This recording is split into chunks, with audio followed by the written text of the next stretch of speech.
Olá pessoal, esse é mais um Fala Carlão e você já sabe, o Fala Carlão é sempre na prateleira de cima do agronegócio brasileiro. Hoje, 7 de setembro, gente, que entrevista maravilhosa. Há muito tempo que eu quero falar com Roberto Paranhos do Rio Branco, que está aqui do meu lado hoje, e essa prosa, por esse ambiente, você está percebendo que a gente está gravando na Fiesp. Doutor Roberto, muito obrigado pela sua presença aqui no Fala Carlão, viu? Carlão, eu que agradeço de me promover a prateleira de cima, porque eu estava na prateleira de baixo, agora eu estou mais alto um pouco. O senhor é sempre da prateleira de cima. Muito obrigado. O doutor Roberto participa sempre aqui de todas as reuniões do COSAG e a gente está sempre observando aqui, falando, sempre indagando com excelentes perguntas todas as pessoas que aqui vêm.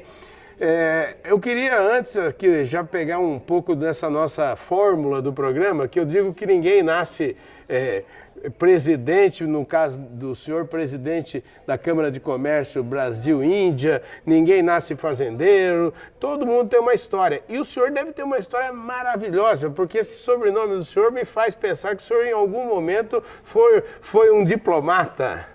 Mas veja, eu estava dizendo ainda há pouco a você, a família de fato tem essa tradição, muitos da família foram realmente ser diplomatas. Agora eu desde moleque sempre gostei de negócio. Entendi. E eu resisti à pressão, que havia uma certa pressão para nós irmos para a carreira diplomática.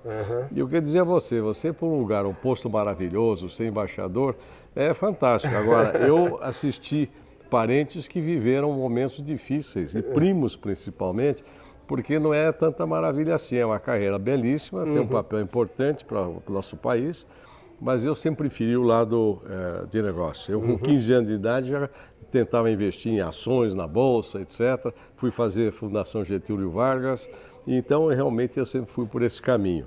Atuei fortemente muito em diferentes setores, indústria principalmente, hoteleira no começo, indústria eletrodoméstico, com a Brastemp, Colsa, Embraco, com tintas, que eu toquei a fábrica de tintas, mas sempre tive um viés do lado do campo também. Entendi. Entendeu? Eu ia pedir justamente para o senhor contar essa história, que o senhor resumiu aí, eu acho que o senhor resumiu pelo menos uns 40 anos em menos de um minuto. Como é que... Você sabe que o Barão do Rio Branco, ele dizia que queria ser fazendeiro, nunca foi.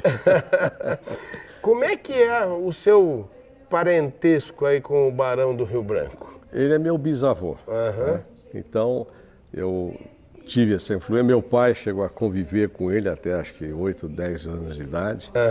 Mas eu não, enfim, sempre resisti a essa... Eu, inclusive, o pai dele é considerado talvez uma pessoa tão ou mais importante com ele, né? Que é o Visconde do Rio Branco.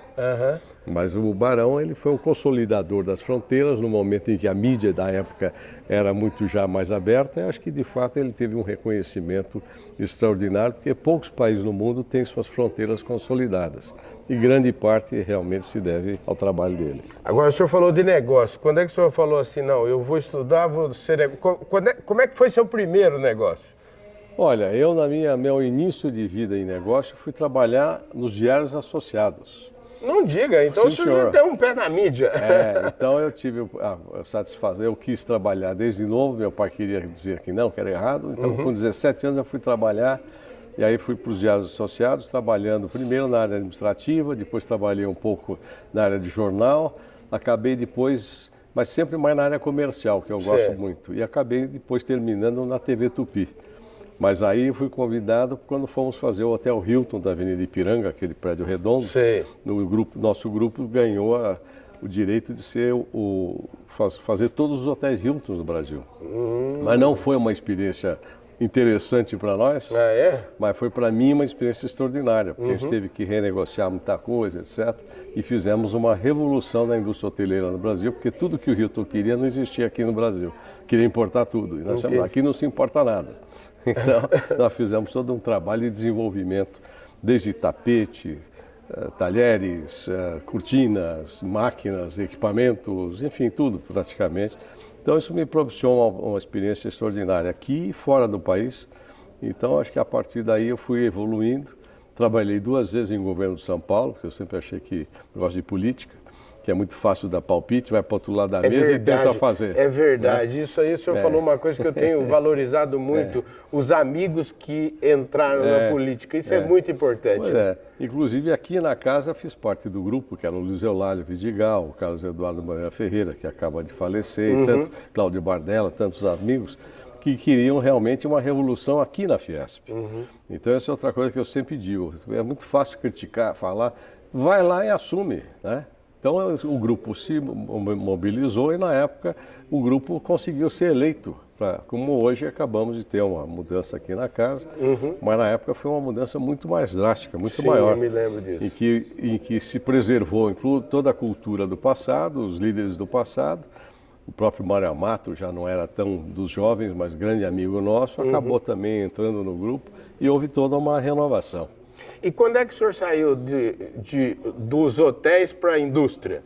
Não, então, o hotel é indústria hoteleira, não deixa de ser indústria. Sim, mas agora falando então, um pouco mais aí o grupo que eu pertencia na época, justamente, eles também tinham um banco importante, que era o Banco de São Paulo. E aí me chamaram, que eu estava no governo, que tinha que assumir uma empresa que estava devendo ao banco, falida, que chamava Tintas Ideal.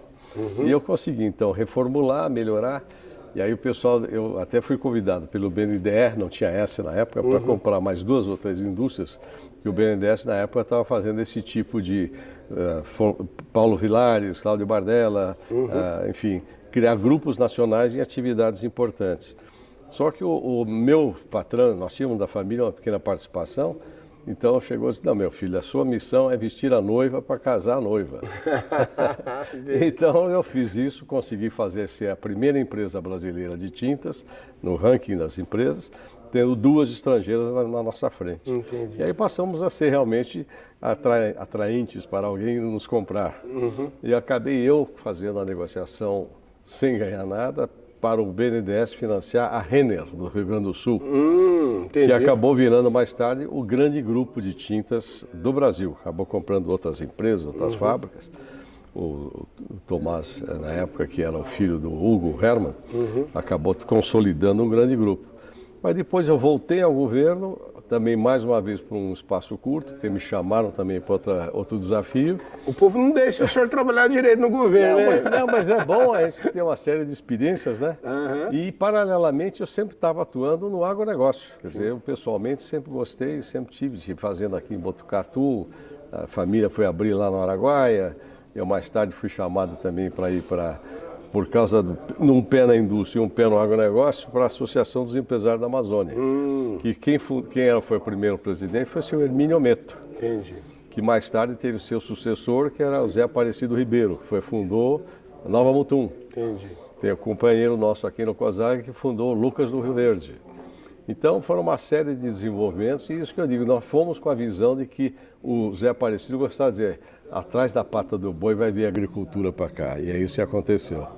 O Luiz Furlan foi companheiro nosso também, outros companheiros, o Roque Qualhato, enfim, vários companheiros que são referências nesse setor todo, né? E acabamos de fato fazendo aquilo que acreditávamos, quer dizer, o Mato Grosso virou, antes não havia ainda Embrapa, graças ao nosso Paulinelli e ao grande amigo Roberto Rodrigues, a gente acabou tendo uma evolução importante, fomos cofundadores da ABAG e de outras entidades e acabamos conseguindo fazer com que realmente hoje, com a Embrapa principalmente, no início a gente fazia reunião de campo, para a gente errar menos. Nós levamos, por exemplo, colonião daqui de São Paulo, levamos para aquela região. Não era o capim para aquela região. E muita gente ajudando a fazer pesquisa, mandando a gente para fora, até para a Embrapa. Então a Embrapa dizia, nós somos realmente entendidos, mas não temos áreas extensivas como o Brasil tem. Então acabamos fazendo parcerias da maior importância e hoje não há dúvida que é um orgulho que o Brasil representa, o Mato Grosso principalmente, para toda a região das novas fronteiras chamadas, não é? Os que fundaram aquelas cidades todas, e acho que com isso o Brasil se consolidou. Isso gerou uma confusão que traz para esse mundo da questão da discussão da Amazônia, uma certa confusão que tem que ser esclarecida, que é muito difícil a comunicação sempre. Nós tivemos o primeiro encontro para falar de meio ambiente nessa Associação da Amazônia em 89 em Manaus. Escolhemos entre Belém e Manaus. Na época era governador o Amazonino Mendes e era o prefeito Arthur Vigílio, que acaba de deixar também há pouco tempo a prefeitura de Manaus. E lá justamente discutiu-se o que ia ser a Amazônia, o que nós pretendíamos com a Amazônia. E eu acho que com isso, então, ficou importante que separar o que é a Amazônia legal do grande bioma que é a Amazônia.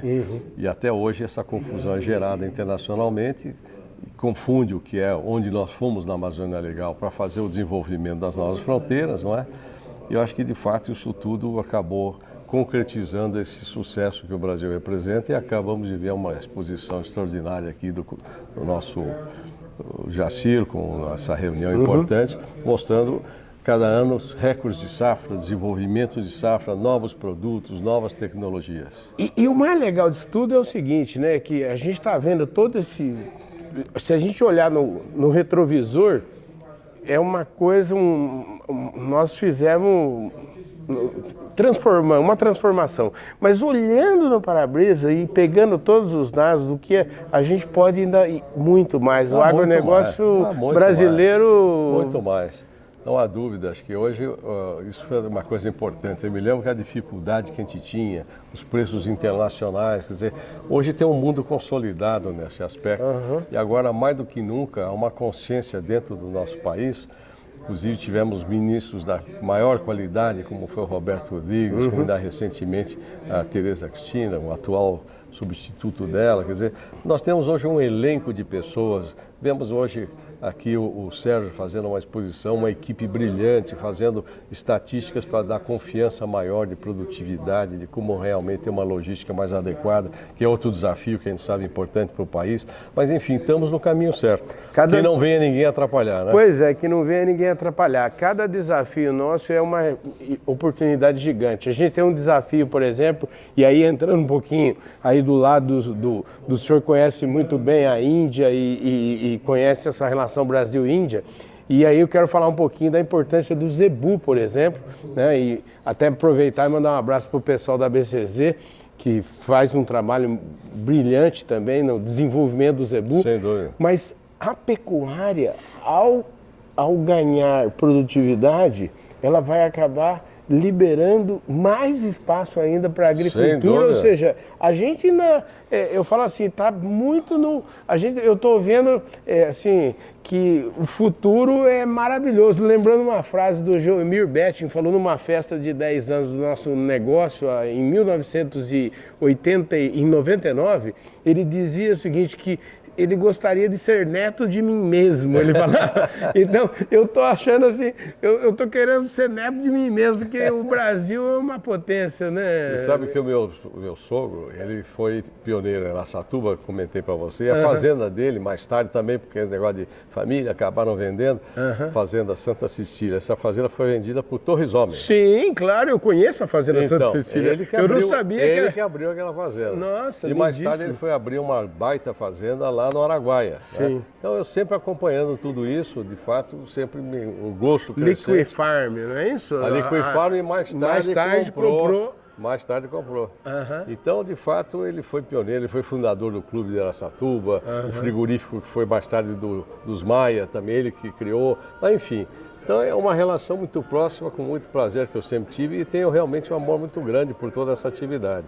Agora, quando você fala da Índia, eu conto uma coisa rápida no seu tempo que a gente tem. Tranquilo. O atual primeiro-ministro da Índia, Narendra Modi, ele, quando em umas reuniões que eu levei de uma missão à Índia, ainda quando governador do estado de Gujarat, você vê, Gujarat é uma corruptela de Gujarat. E ele, inclusive, na hora que sentamos na mesa e tal, cada um, muito impressionante, porque já entregando foto, uma emoldurada para cada um de nós. Até tinha o grupo do Blairo Maggi, que é amigo também, daquele pioneirismo no Mato Grosso. Então, ele chegou, posso pedir um favor ao senhor? Eu falei, olha, se eu puder ajudar, com a maior alegria, o maior prazer.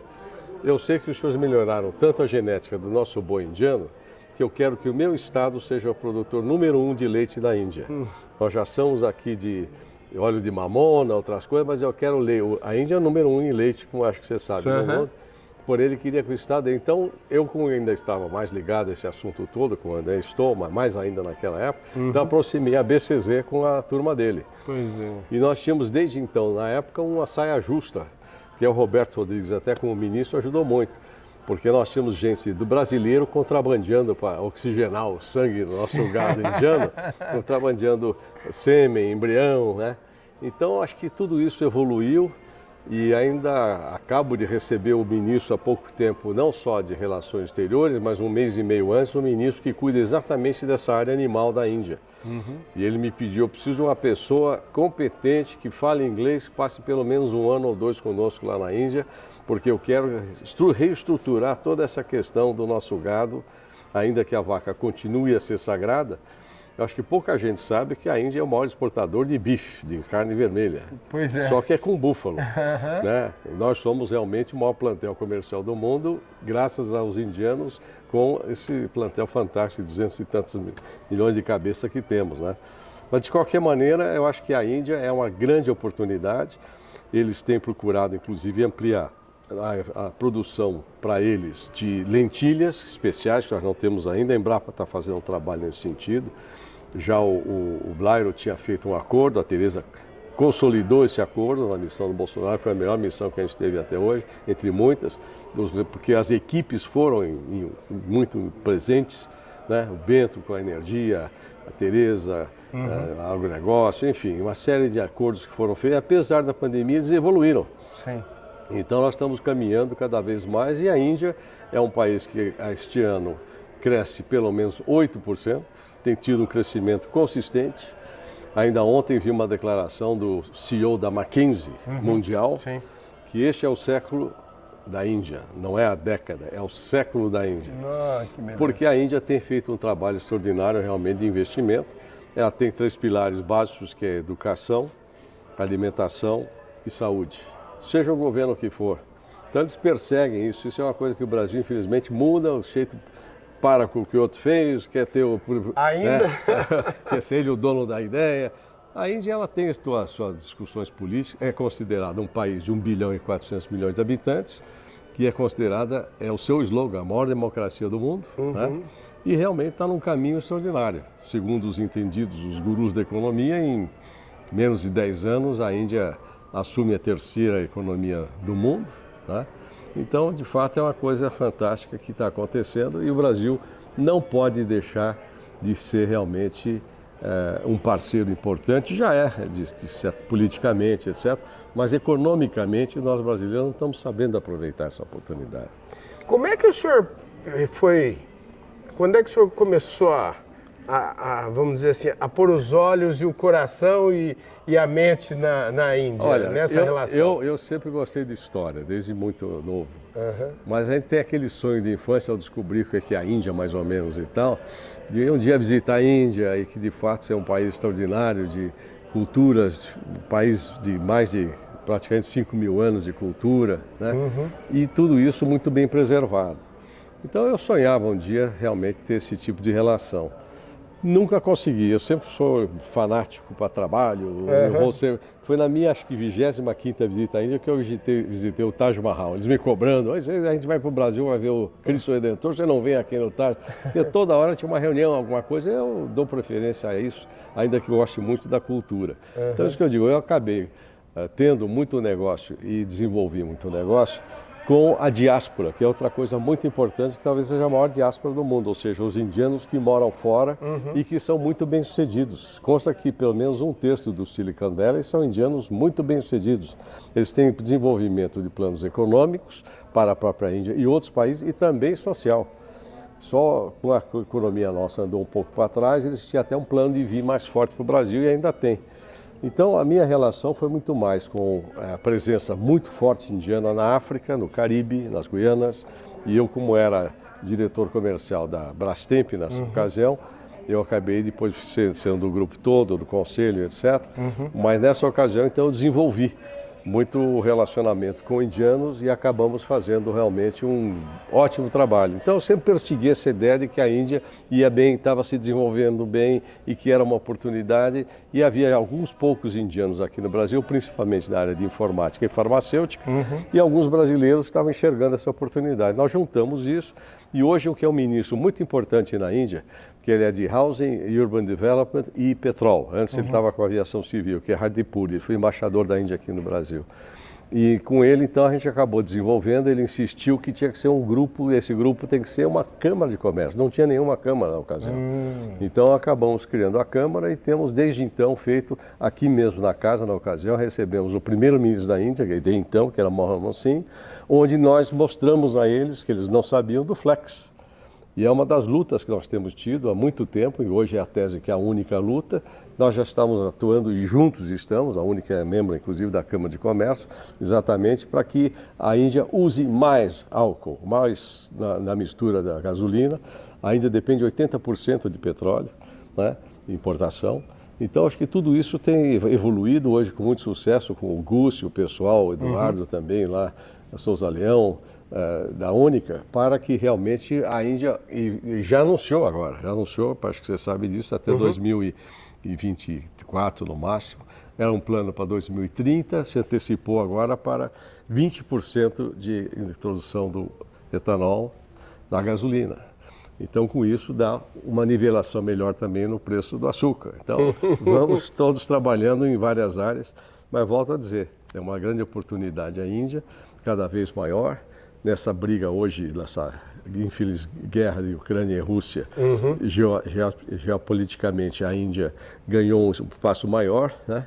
Então, na presença na Ásia, a Índia é fundamental, tem um contraponto com a China, né? Então, acho que de fato a gente tem pela frente um momento extraordinário. Como eu falei, acabamos de receber o ministro das Relações Exteriores, que faz questão hoje de ter uma presença maior, outros ministros já estão se programando para vir para cá.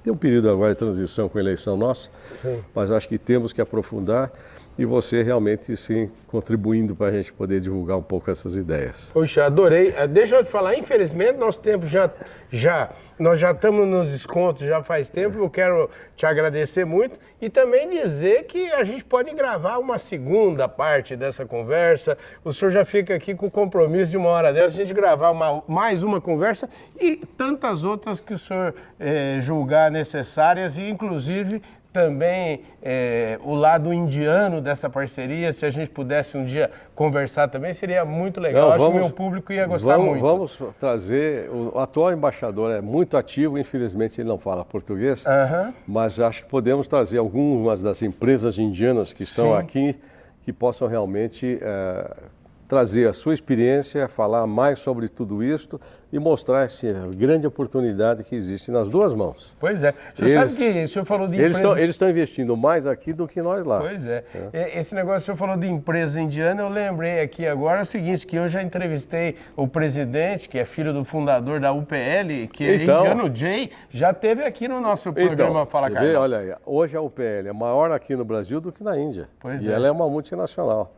E tem alguns outros grupos aqui hoje, indianos no Brasil, de alta representatividade. E agora acho que estamos numa fase de novo de interesse mútuo.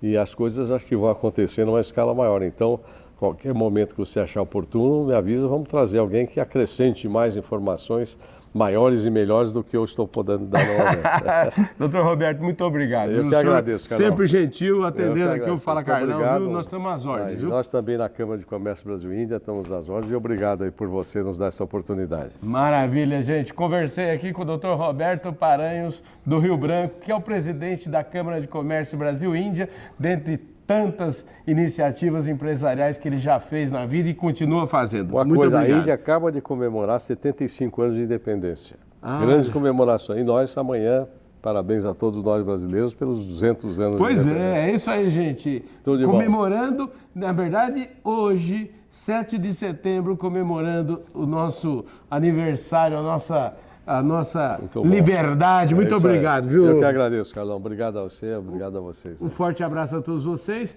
e o nosso Fala Carlão de hoje, 7 de setembro, vai ficando por aqui. Muito obrigado.